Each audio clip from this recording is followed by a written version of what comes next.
Baik, bismillahirrahmanirrahim. Assalamualaikum warahmatullahi wabarakatuh. Waalaikumsalam warahmatullahi wabarakatuh. Alhamdulillahirabbil alamin. Wassalatu wassalamu ala asrafil anbiya'i wal mursalin Sayyidina Muhammadin wa ala alihi wa sahbihi ajmain, amma ba'du. Kita lanjutkan lagi dengan bahasan tafsiriyah. Adapun surah yang kita bahas adalah surah Abasa dengan ayat 33 hingga 42. Mari kita baca secara bersama ayat yang akan kita bahas berikut ini.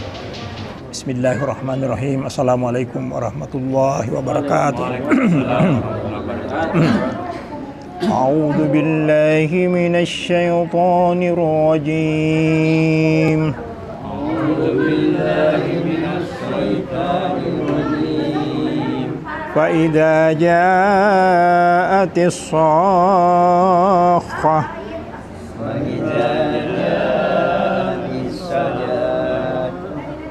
يوم يفر المرء من أخيه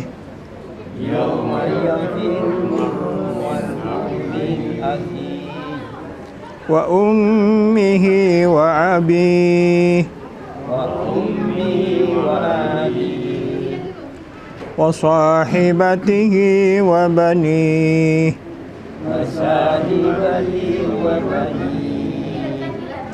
لكل امرئ منهم يومئذ شأن يغنيه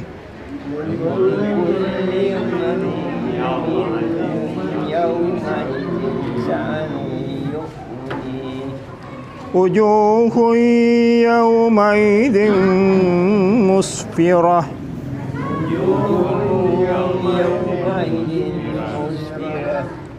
ضاحكة مستبشرة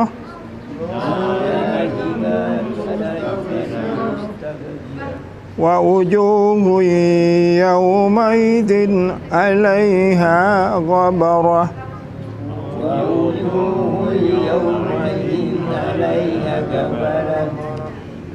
ترهقها قترة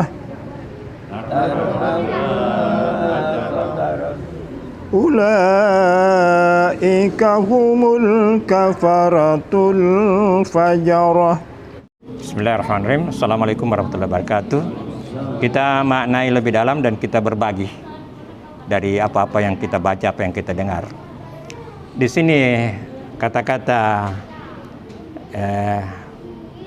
faiza ja'atis sahhatu. Ini sahhatu, ini ledakan dahsyat. Maka saya katakan tadi ini adalah suatu sinyal ilmiah. Karena begini, semua benda-benda ini terdiri dari atom. Molekul dulu. Kemudian maju pengetahuan lagi sampai kepada namanya atom. Atom, ada inti atom, ada lagi di dalamnya yang namanya quark. Habis itu ada lagi, tapi tidak terlihat, tapi ada getarannya. Jadi alat yang kita miliki saat ini, sampai pada itulah yang disebut dengan kuantum. Jadi ada getaran. Nah, semua benda itu terdiri atas getaran. Makanya kalau ada ledakan dahsyat, maka itu akan hancur memang. Jadi ledakan dahsyat, getaran yang sangat kuat akan masuk sampai di bagian terkecil benda-benda, maka jelas akan hancur. Jadi ini di zaman orang belum mengenal tentang getaran vibrasi, ini Quran sudah menjelaskan tentang itu. Nah, kemudian dibuktikan di zaman ini bahwa semua yang ada ini sebenarnya manusia ini bolong-bolong sebenarnya ini. Kita hanya getaran saja yang membentuk sehingga terjadi benda. Jadi benda itu terdiri dari getaran. Ledakan dahsyat itulah yang menandai hari kiamat. Sama dengan planet-planet. Quran nyatakan, apakah orang kafir tidak mengetahui bahwa bumi dan langit itu mulanya satu, padu. Kemudian Allah memisahkannya rela atau terpaksa. Nah, itulah yang dikenal dengan Big Bang. Ledakan dahsyat. Maka mancar lainnya terjadilah planet-planet. Salah satu planet itu bumi. Di antara miliaran ini. Dan ini bumi yang memenuhi syarat untuk ditinggali. Yang lain itu tidak memenuhi syarat. Subhanallah. Jadi inilah Quran yang kadang-kadang sahabat saat itu memang belum permasalahkan. Tapi diterima saja, dan di zaman kemudian itulah baru dibuktikan dengan ilmu pengetahuan dan penelitian. Saya kira itu sebagai pengantar. Terima kasih. Assalamualaikum warahmatullahi wabarakatuh. Bismillahirrahmanirrahim. Assalamualaikum warahmatullahi wabarakatuh.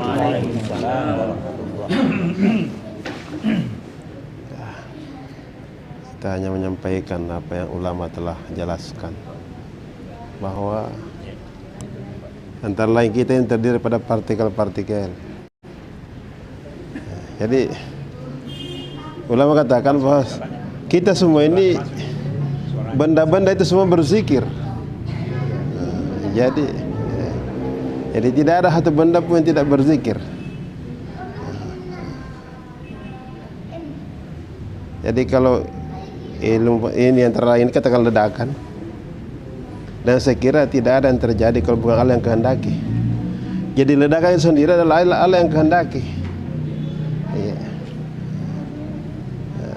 Ini antara langit dan bumi ini, ulama jelaskan ini,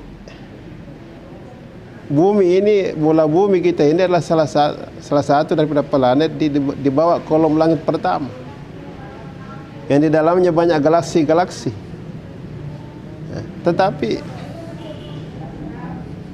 bola bumi ini seperti pada cincin di padang pasir yang luas.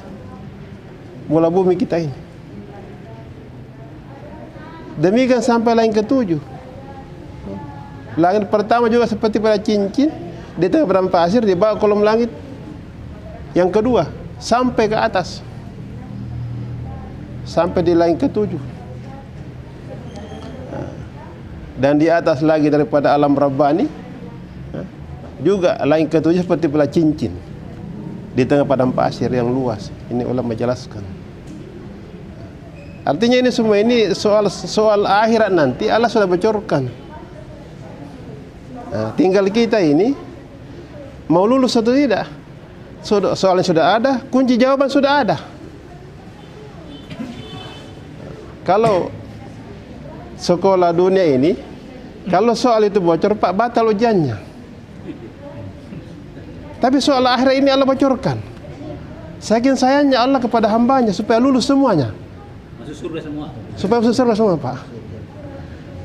Tetapi untuk memilih soal yang benar, memasang pada jawaban pada soal, kunci jawaban pada soal, untuk memilih ini harus dengan kekuatan yang besar. Baru kita bisa memilih jawaban yang benar untuk daripada soal. Itu dengan iman. Karena walaupun tahu Pak ini jawaban yang benar, tidak mampu kita ambil itu jawaban benar apabila iman kita ini lemah. Maka yang pertama dibangun adalah iman. Dan itulah sahabat buat dengan Nabi selama 13 tahun di Mekah. Belum ada perintah. Nanti setelah di Madinah baru turun perintah 10 tahun kemudian. Jadi kekuatan dulu dibangun. Kekuatan iman. Tahu ini keburukan yang akan menghasilkan nanti gelap kita punya muka manusia. Kebaikan ya kan, supaya bercahaya mukanya nanti pada akhir kehidupan dunia ini. Tetapi untuk menentukan pilihan buruk atau baik harus dengan iman. Walaupun tahu definisinya, apa arti kebaikan, apa arti keburukan, tapi untuk memilih itu tidak mampu kita memilih, Pak, kalau tidak dengan iman. Maka iman ini yang perlu kita bangun, yang kita harus bertungkus lumus mengenai iman ini. Karena kalau iman sudah kuat, iman sudah benar, maka perintah sudah jelas, larangan sudah jelas. Kalau ada punya abu-abu tinggal tanya sama ulama. Jadi kita yang di belakang ini istilahnya hanya tinggal ketuk palu saja, siap amal atau tidak. Saya kira demikian. Assalamualaikum warahmatullahi wabarakatuh. Assalamualaikum warahmatullahi wabarakatuh.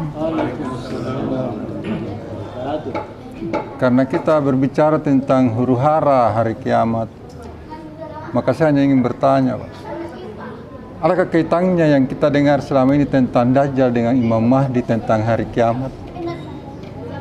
Hanya itu yang saya tanyakan, Pak. Karena selama ini kita sering mendengar tentang turunnya Dajjal, tentang turunnya Imam Mahdi, tentang kiamat itu sendiri.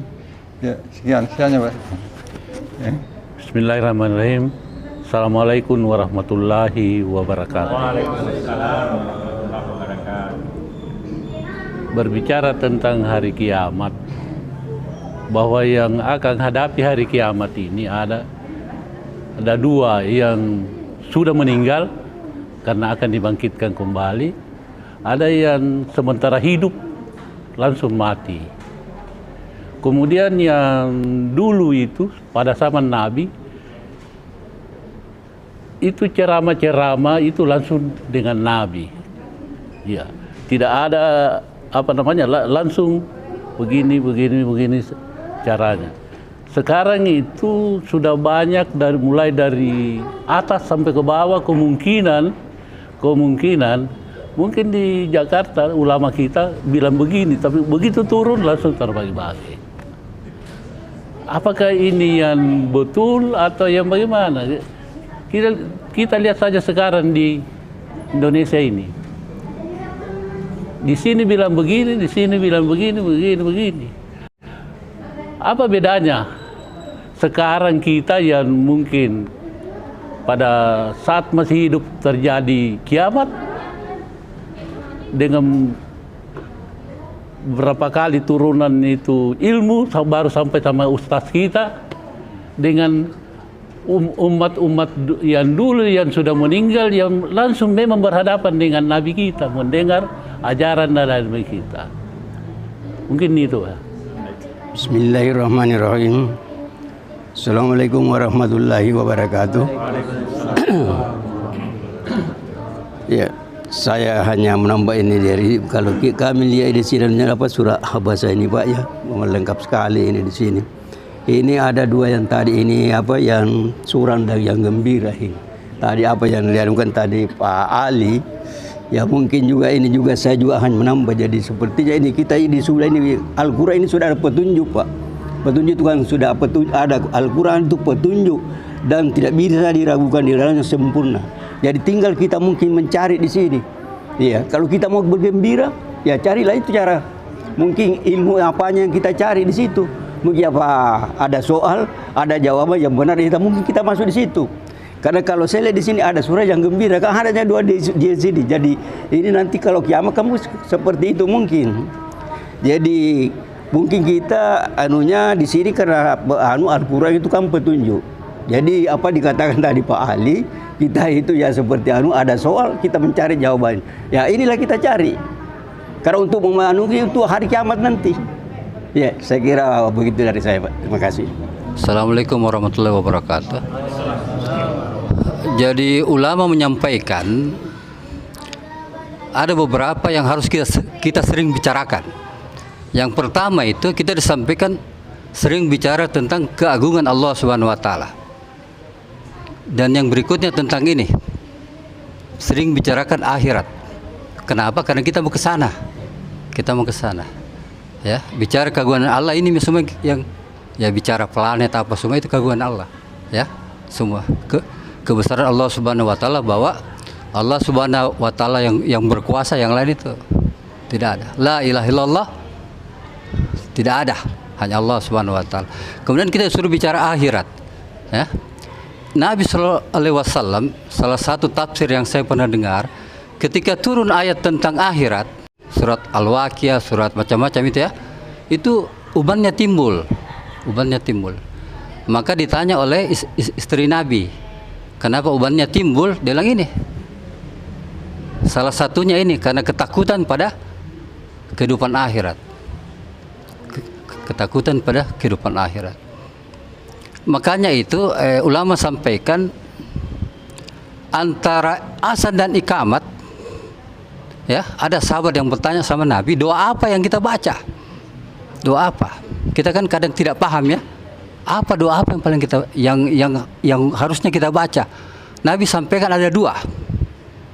Yang pertama doa ampunan buat kita, kemudian keselamatan. Kita bisa selamat, ya, dunia dan akhirat. Ya, artinya bisa saja hari ini kita amal, tapi barangkali besok belum tentu kita bisa.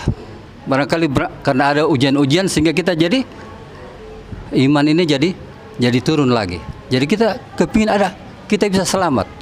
Kalaupun terjadi kiamat juga, ya, dan kita masih ada di situ, atau apakah gempa atau bagaimana ini, ya, yang penting kita bisa selamat. Ya, itu kan yang paling penting. Kita selamat atau tidak dalam keadaan alam yang seperti begini, apalagi terjadi hari kiamat, masya Allah. Itu. Dan Nabi Sallallahu Alaihi Wasallam kita tahu, ya, ketika beliau selesai Isra Mi'raj, maka Nabi tidak pernah tertawa. Kenapa? Karena Nabi sudah lihat itu kehidupan akhirat, dan Nabi ceritakan sama kita bagaimana orang-orang di neraka, bagaimana siksanya, apa semua. Ya, begitupun orang-orang di surga.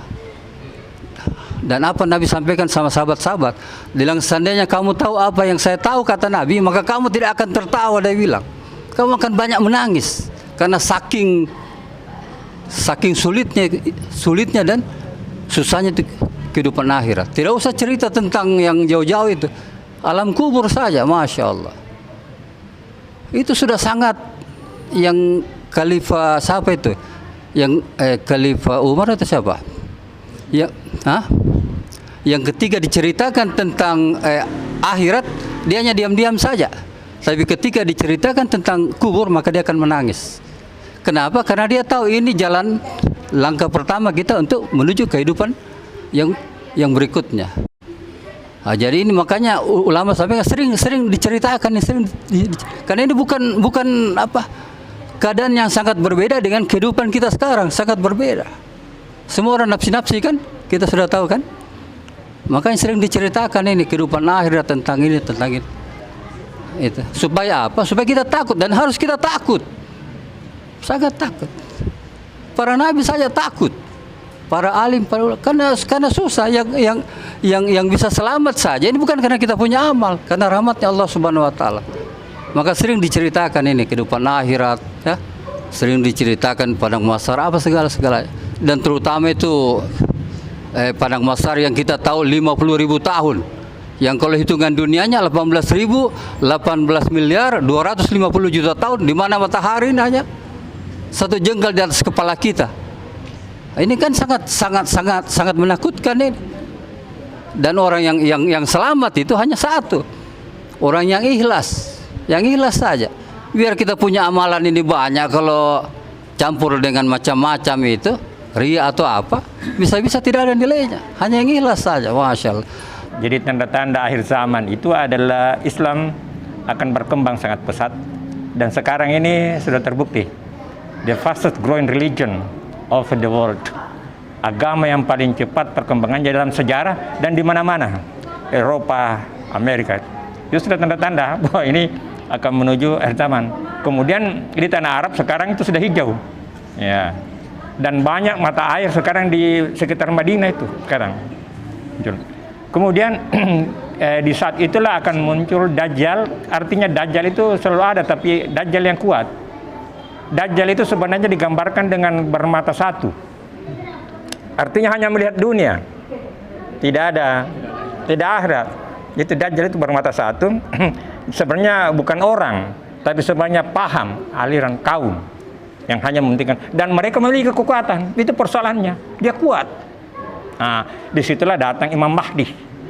Artinya dia akan menjadi panutan dan melawan. Dan kemudian ada juga gambaran bahwa Isa alaihissalam akan bangkit untuk memperjuangkan Islam. Tapi ada memaknainya itu bukan Isa secara fisik, tapi pengikutnya Isa. Dan sekarang kita lihat profesor, pastor, ya, doktor yang membenarkan ajaran Muhammad. Jadi ada yang menggambarkannya begitu, tapi ada yang menggambarkan memang Isa akan lahir, dan bukan lahir lagi, tapi akan kembali ada. Dan itulah akhir zaman. Akhir kalam. Wassalamualaikum warahmatullahi wabarakatuh.